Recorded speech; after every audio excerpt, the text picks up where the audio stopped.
So no slides. I don't do slides well. In fact, I'm not allowed to do slides at the company. They've seen some of mine, so I'm not going to torture you with anything. I got a little nervous with several of the talks leading up to it because it seemed like probably James planned this, but we know James, so we know he actually just happened by accident, that everything kind of led in the same direction. And one of the things that we deal with is analytics at SAP, and then of course, how do you deal with so much data and how do you display this data? And we've heard about UX and we've heard about IoT and all this things, sending data to the system and everything like that.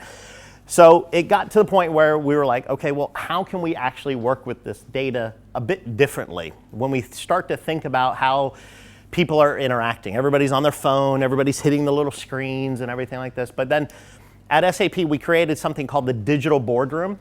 And the digital boardroom is this way for our CEO and our management board to actually dissect the company data. And you know these guys are not going to sit there and type on a laptop and try to find the answer to a question. They're going to ask somebody, and there's going to be somebody in the back of the room doing this. So all of a sudden, several of us got really interested in the Amazon Echo. We saw a picture of it. This is the real thing. And we thought, well, why couldn't we ask the Echo questions about our data? So we very quickly threw together a quick little demo. This is one of probably now 100 Echo demos that we have at the company. So I'm just going to show you this one really quick. Just to show you that the Echo is a real thing and it's actually working, we're just going to ask Alexa, what's the weather in London? Alexa, what's the weather in London? Currently, in London, United Kingdom, it's 12 degrees with clear skies and sun. Today, you can expect showers, with a high of 12 and a low of 6. So apparently we're still in the fantasy world as well, because I think she said sun, and I don't think I've ever seen sun in the United Kingdom. But yeah, I'm not over here that often, so I could be wrong. How can you possibly take that as an insult? Come on.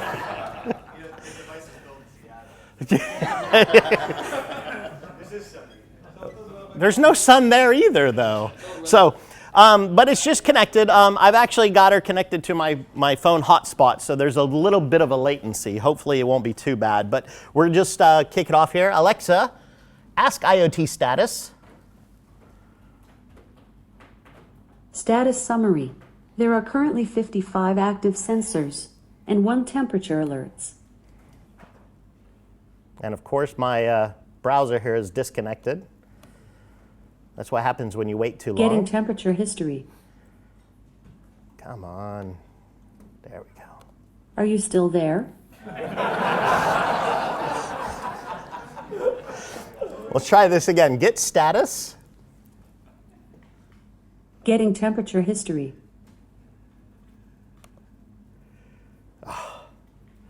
If you were still in here during the break, Are you still there? You noticed that this was working. You see? So normally you would work with this interface here with just voice, but we decided we wanted to be able to show people something as well. So what we're doing is we've got WebSockets in the back end that are actually connecting the Echo services to our service endpoint, and we're actually trying to display the data on a graph so people can actually see it, visualize it, and be able to zoom in on data that they want. All I have to do is actually get that WebSocket connection to work again and be able to show it here.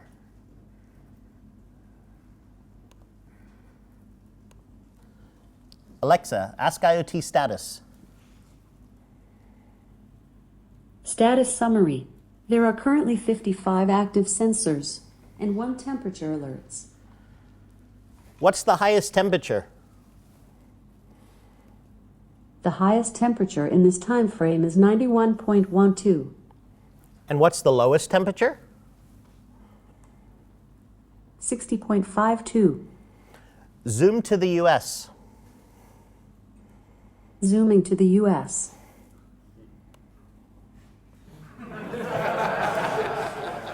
What, we're not the whole world? I mean, come on.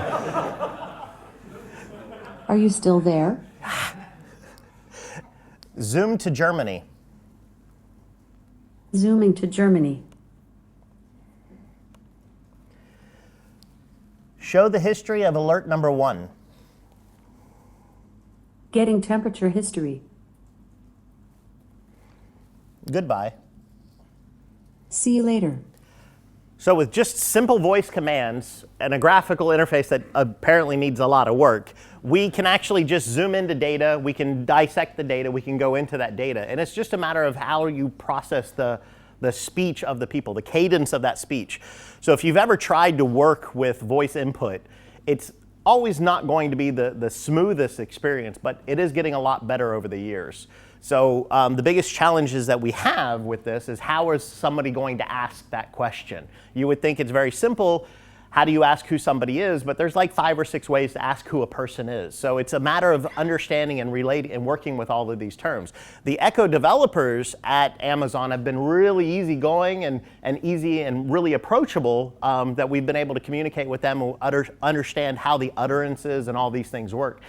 So we're attempting to take a look at how we can use voice as an input when we're dealing with thousands and thousands and tens of thousands of records inside of a company. So from an ERP perspective, when you're dealing with logistics, there's a lot of moving pieces. There's a lot of moving parts. If you're dealing with things that need to be cold storage and you have to zoom in, you have to figure out what these things are. Sometimes using a keyboard or a mouse is just not going to be quick enough or efficient enough. And so we're just experimenting around with this stuff. I've just learned some of our competitors are doing the same thing. So it's really just a new area that is really exciting, and we're having a lot of fun with it. And in terms of fun, I also decided that I couldn't actually stand up here and talk unless I talked about beer at some point as well. So can you turn that on? So there we go. Need to go ahead and make sure we're getting the current values. All right, so Alexa, ask ThingMonk. Cool, are we at ThingMonk? Let me know where we are and how many are here, please. We are in the United Kingdom. Oh, it will be fun in United Kingdom. There are 120 people here. Oh my, 120. I better show my best side. What do you think? Did you know that in United Kingdom the average per capita consumption of beer is 68.5 liters? There are 120 people here. Oh, it will be fun in 100 and. So as you can see, voice input is not the most precise. We are here in the United Kingdom. Let me know where we are and how many are here, please. Are we having fun? Not really. We are here in the United Kingdom. Oh, it will be fun in United Kingdom.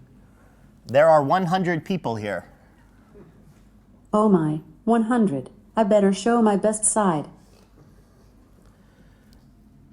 Tell me your guess. I estimate 39.68 pints of beer will be sucked down per day here. However, due to rather high humidity, quite possible it will be even more. Exit. So again, voice cadences are difficult, but there's a lot of things that you can do with it. Working with it without the visual aspect actually goes a lot smoother. But it's a new area, and I think as Amazon hopefully eventually rolls this out to the whole world, looking at Amazon up there, that it'll become even more. Right now, it's only available in the US, unless you know somebody from Amazon. James. But it's a cool device. It's very easy to program against. Works basically with just REST services, and literally this thing took me probably about 45 minutes to put together and throw up online.